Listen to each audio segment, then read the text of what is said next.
Hello दोस्तों, स्वागत है आपका मेरे यूट्यूब चैनल आर्ट अड्डा में। मैं आज आपसे कुछ महत्वपूर्ण प्रश्नों पर चर्चा करूंगी जो हम प्रैक्टिस सेट करेंगे, वो आपके लिए एग्ज़ाम में हेल्पफुल होंगे।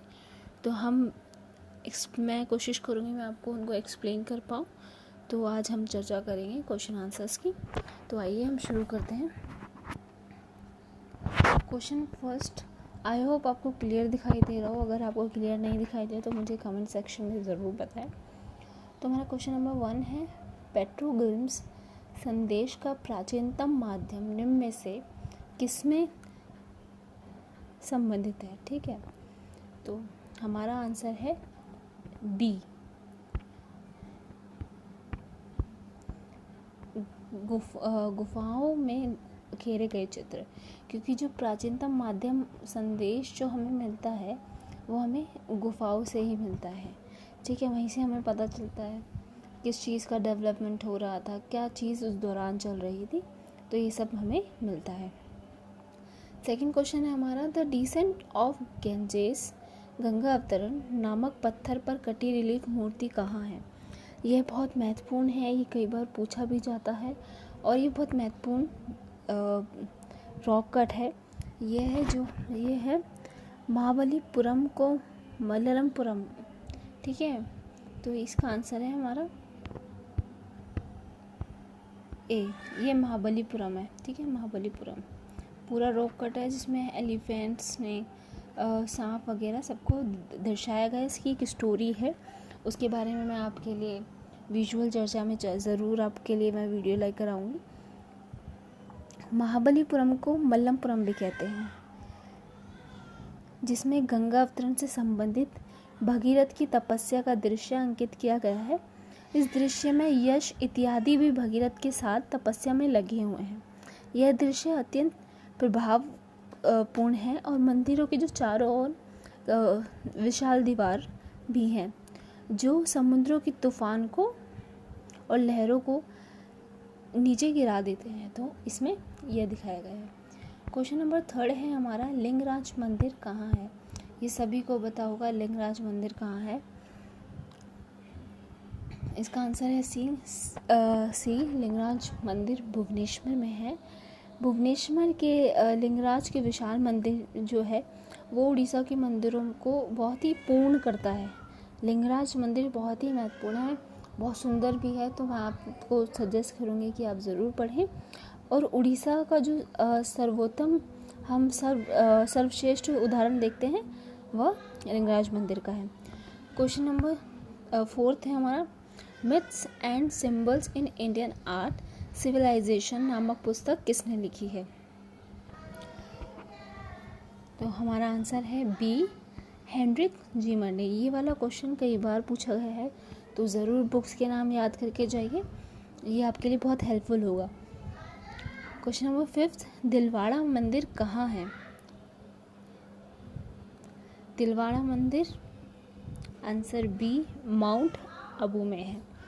माउंट आबू जो है वो राजस्थान के मानचित्र में दिलवाड़ा के जैन मंदिरों के कारण बहुत ही महत्वपूर्ण है। तो ये जो समूह है मंदिरों का, ये संगमरमर शिल्प की योजना से बना हुआ है, जिसके कारण ये बहुत ही फेमस है। ठीक है, और दिलवाड़ा मंदिर जो है जैन धर्म से संबंधित है, ये ज़रूर याद रखें।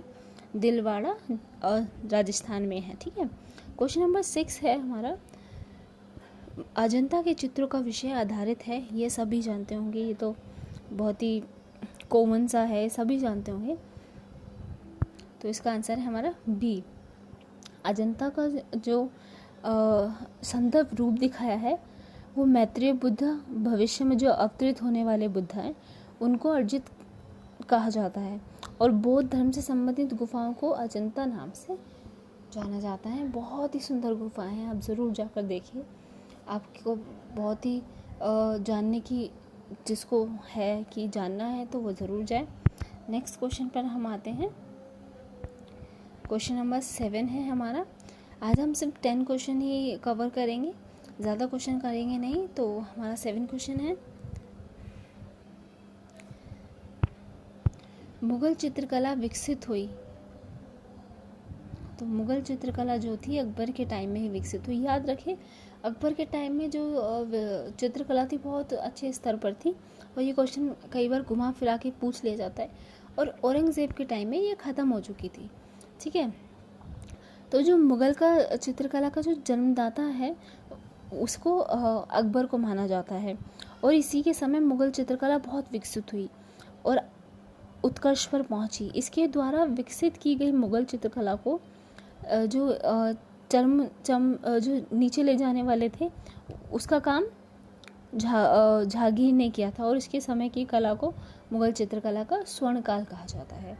ठीक है, याद रखिए स्वर्ण काल भी इसे कहा जाता है। स्वर्ण काल हम दो को कहते हैं, मुग़ल चित्रकला में भी कहते हैं और गुप्त काल को भी हम स्वर्ण कला कहते हैं। तो आप ध्यान रखिए इस चीज़ का, कंफ्यूज ना होइए, क्लियर करते चलिए चीज़ों को, ताकि आपके लिए आगे के लिए आसानी हो और आप अच्छे से अटेम्प्ट कर पाएँ। क्वेश्चन नंबर 8 है, बनी ठनी पेंटिंग किस दरबार के चित्रों की रचना थी? कई बार ये क्वेश्चन पूछा जाता है कि कंफ्यूज कर दिया गया है कि दरबार पूछकर, तो जो इसका आंसर है हमारा डी है इसका आंसर।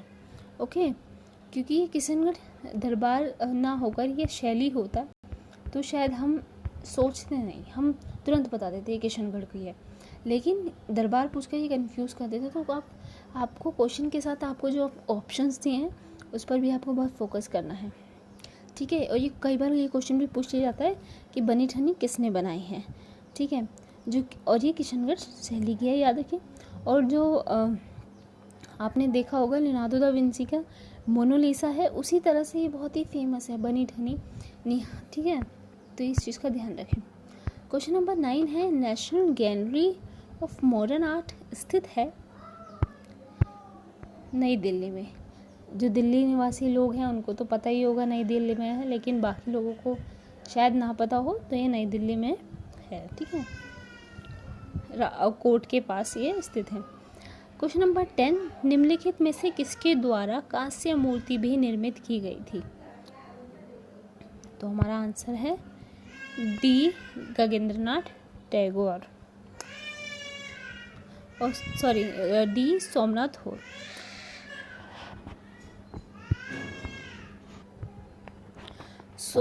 सोमनाथ जो है बांग्लादेश में जन्मे हैं, और ये बहुत ही प्रसिद्ध ग्राफिक कलाकार हैं, और इन्होंने जो अपने लास्ट बैग्स प्रोसोज के माध्यम से जो व्यक्ति वियतनाम के स्वतंत्रता संग्रामी को तराशा है, उसमें इन्होंने कांसे की ढलाई की है।